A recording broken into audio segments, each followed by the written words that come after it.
Ocean Research Institute. Not a leader, not a follower of anyone, not a leader of anyone. I am a member of an organization that dedicated itself to the area of the black procession that is so needed today. I said the black procession. I am a black man, and my first allegiance is to my race. Am I not right?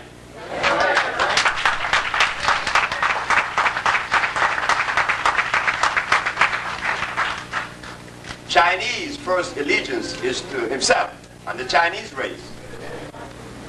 The Caucasian to the Caucasian race. It's consistent. Nobody's wrong, nobody's right. We're consistent with the cosmic procession. The black man was placed in Africa, the Eskimos in Alaska, the Europeans in Europe, and we all had our duty to this planet, to the existence of this planet. But as for ourselves, I cannot talk for the Caucasian or the Chinese or the Eskimo. I could only talk about my race because that's the only thing I know. I know no other entity or race or people or philosophy. I didn't go to school because it wasn't necessary. I came from a people that didn't invent school because school was unnecessary. Today with the schools, we are sick. Yesterday without the school, we were healthy.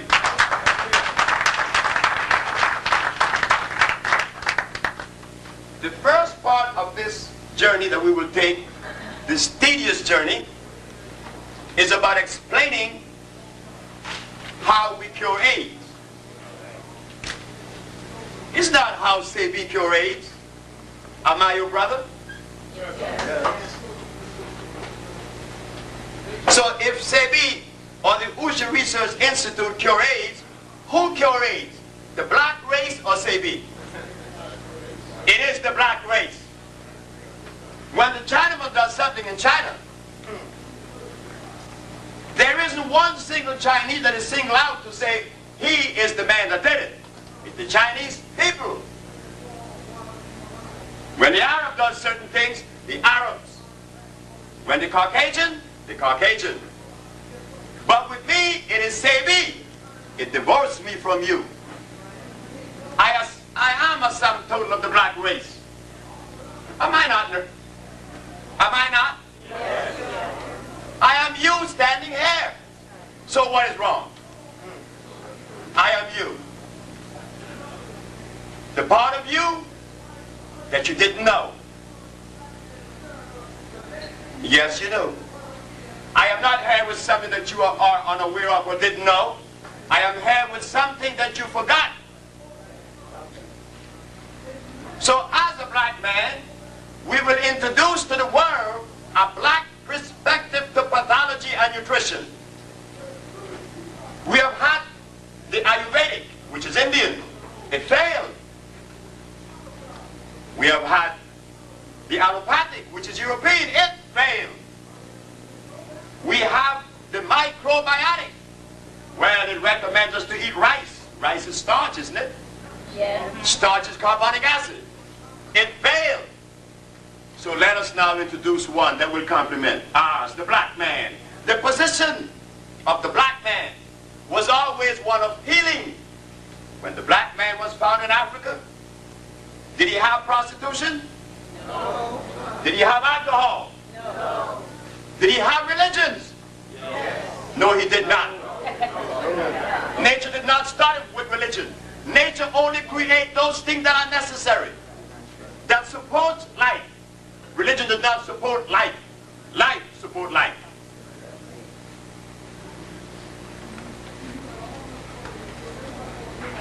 Did we wear clothes?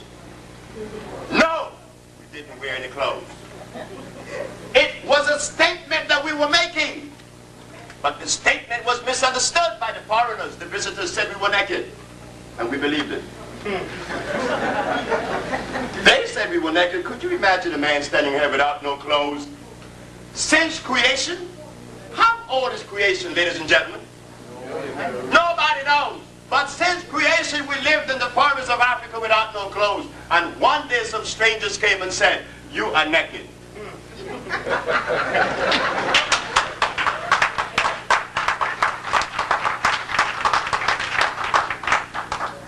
And because we, their children, have negated them and misinterpret our parents, we become like embarrassed because our parents lived in Africa without no clothes.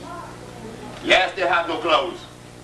See, body without no clothes receives oxygen.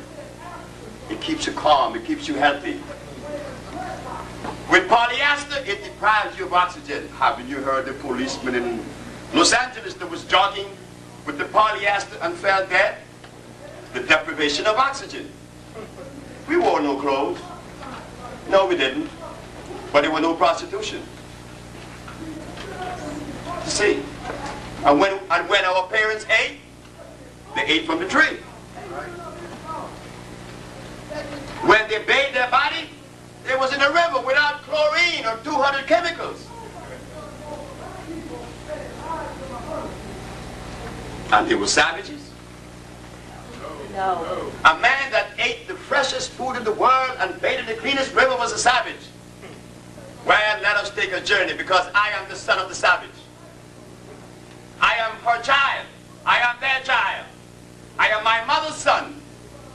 Fortunately for me, she is, has been, and will always be the only entity that I would ever listen to. No one else, nobody else. No philosophy or no one else, my mother. I came out of her. She deserved every credit that I would ever muster up. After all, I could never pay my mother because I'm her child. So we're going to journey back and steer into our mothers now. It is said through the history of medicine that medicine began in Egypt.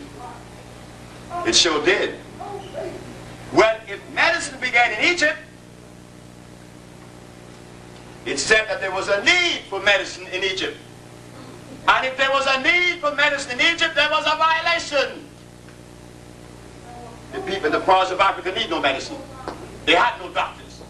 Why? There was no violation. May I have your attention? May I have your attention? The only reason that we become sick. Contact security. Officer Moses, contact security. Thank you. The only reason that we become sick is when there is a violation. But in the forests of Africa, you could not violate because there were no rice, there were no beans, there was no carrots, there were no hogs, there were no cows, there was no wheat in Africa.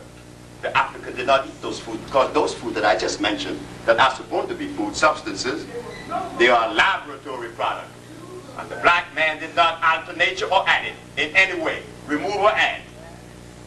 So you see, what did we eat?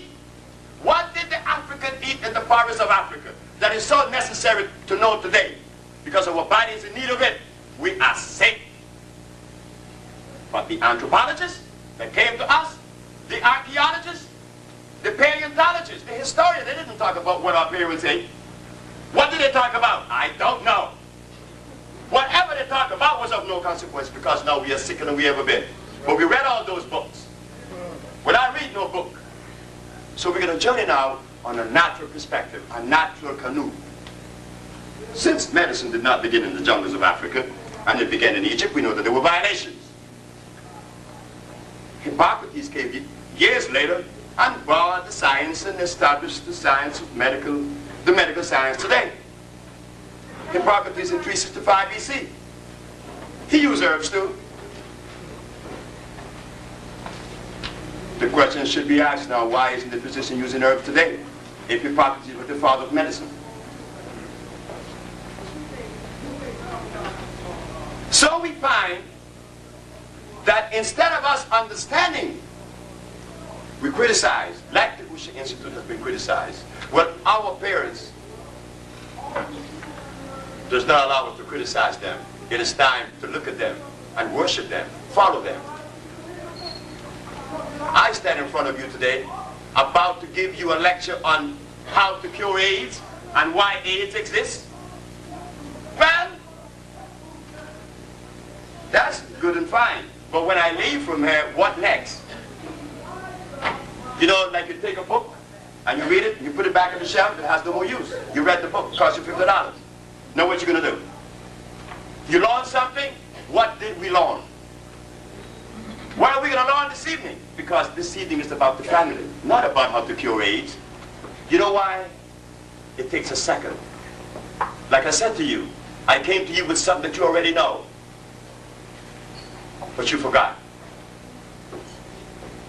It's about the family that is so divided.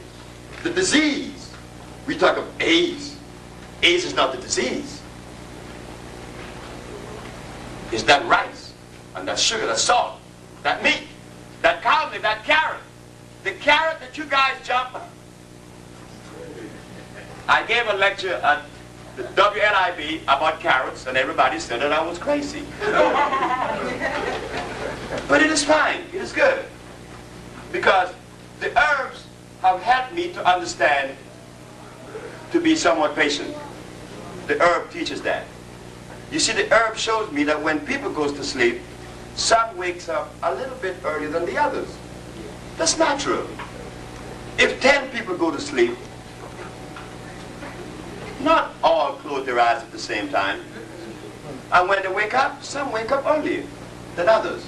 But the mistake that is being made with us today is that those of us that are yawning, we want to go and wake the other one that wants to wake up at 7 because we're up at 5. You see? You leave him sleep because sleep is necessary. It is through sleep that we regenerate energy. But we curse sleep. This is what we say about each other. Oh, you're dead. You're asleep. He's not dead. Yes, he's asleep. But why are you angry because he's asleep? Isn't sleep necessary? Are you awake? Yeah. Well, why don't you do the thing that people that are awake does? Do that. Because when he wake up and you talking trash, you're going to say, well, look, man, let me go back to sleep because you've been awake for years and haven't done anything.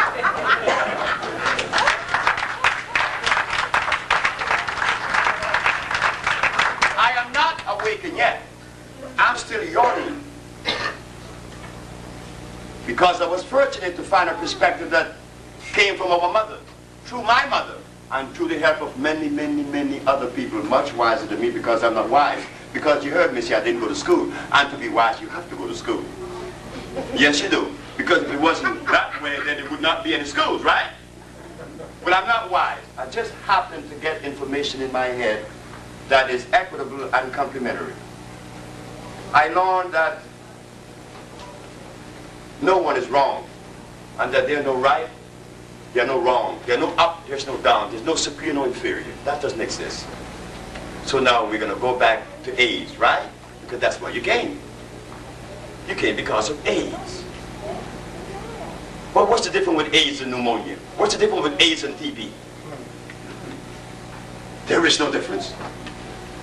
I should know that. Remember, I was arrested and tried with practicing medicine without a license. You stood by and watched them arrest me. Because you were a little bit more asleep, you didn't get up and say, well, hold it, he's defending our mother. Let us go see how we could help this institute. But no, the institute, I especially was arrested and charged with practicing medicine without a license because I said what? I cure AIDS, blindness, diabetes, lupus, herpes, sickle cell. It sounds fantastic. It sounds gross. It sounds like it is impossible. Sure, it is impossible because we forgot our mother and we have been entertaining the Western medicine. Western medicine said that there's no cure for any disease. That's right. Didn't we believe it? They also told us that sickle cell is the result of God giving us sickle cell to fight malaria. You mean to tell me that God loves us that much? You mean to tell me that God gave us sickle cell to fight malaria? Gave us a disease to fight another one? How does that sound to you? It is crazy. Sure, I know you guys are wiser than me. Of course you are. Because you are more than I am. I'm only one. And everything I got it from you because I didn't go to school. I grew up in Louisiana with brothers in the pool hall. Niggers, as they call us then. But I'm one. But those niggers, you will hear what they helped me to put together.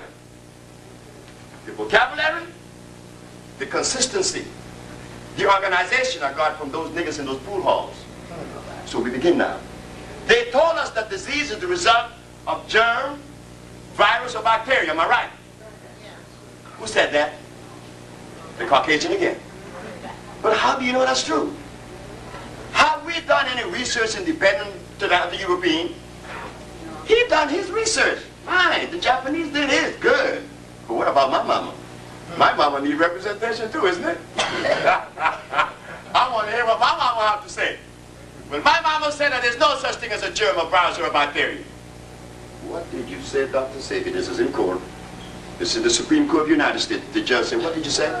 I said, there is no such thing as a germ, a virus, or a bacteria. Then what is it? I said, man, it is a microbe that is generated in the body when erosion begins. So see, explain that. I said, very simple. If I take a very healthy human being and lay them on this table and not move them for a month, when I raise them, what are they going to have on their back? A bed sore. And inside that bed sore would be some little worms, isn't it? Sure. But where did the worms come from and where were they birthed? In the man himself. Ah, but why the bed sore? You didn't move that person. That part of him was lacking of oxygen.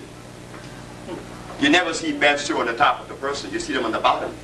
The deprivation of oxygen causes all disease. The big mystery. You see how quick you learn that? Every disease that is manifested is caused by the deprivation of oxygen. You have it with a very healthy man. Lay him down and not move him. You will get a bed sore. I said, Your Honor, if I take a potato, place it inside of an oxygen-free vesicle, a vessel, 14 days later, you begin to see it break down. And then you see little worms coming out of the potato. Where did the worms come from? From across the street that invaded your potato? Or from inside the potato? From inside the potato. So when they talk about this virus, you think that it was something that you inhale in the air. No, because we were misled. The information that we all have had is sitting in our heads came from who? Who told us that carrots were good?